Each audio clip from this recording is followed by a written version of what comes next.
And now it's my great pleasure to introduce Chris Ozyck, landscape designer, the visionary behind these plans.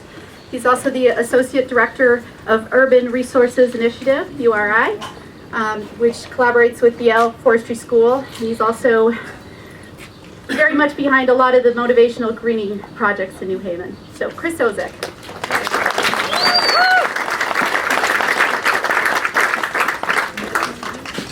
Thank you. So when I first came, when I was first asked to be involved with this project, you know, you have a sense of, I still drive by here almost every day, and I would look at the space and I always wondered, where did the kids really play?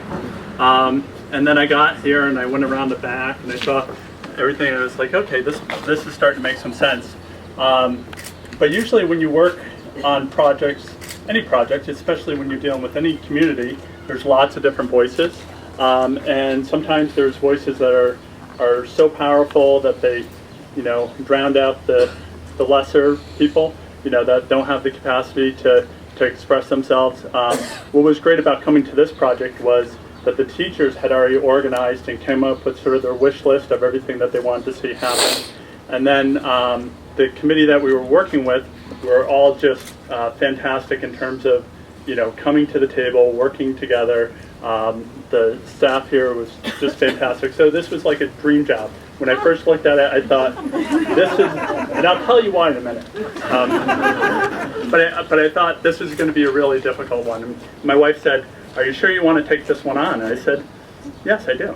You know, and I do because it's in New Haven, and you know, it's just a great opportunity.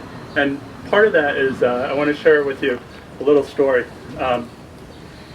So when I was young, I grew up in a community that we had a community sandbox that we all played in. And I don't know, I always get emotional with this stuff.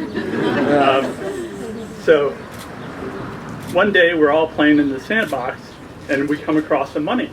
And there were like nickels and dimes and stuff like that. And all the kids, you know, on this beach, you know, came running over and we're all like, you know, digging, and rumors started going around who put it there and how much was there. We all had to start working together to sort of cordon off the sandbox and figure out, you know, where's most of the money, you know, and it was kind of fun. It was a very strong memory for me, and, you know, we dug like 2 feet down and we would go back day after day and dig for you know, nickels.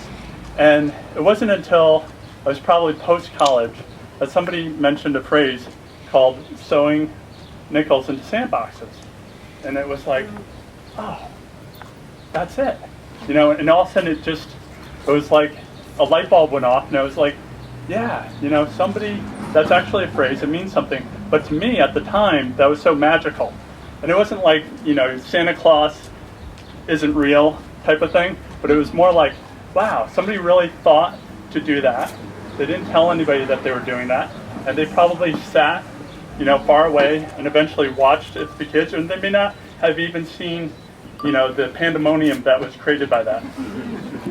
And so when I get to do projects like this, it's sort of like my sewing nickels into sandboxes. So every element that is in here that I get to see, if I build something and I get to see the kids interact with it, I feel that that's like a magic gift. And so, you know, I take all this stuff as an opportunity, but also as a gift that you've given to me. And so I want to thank you all. And that's it.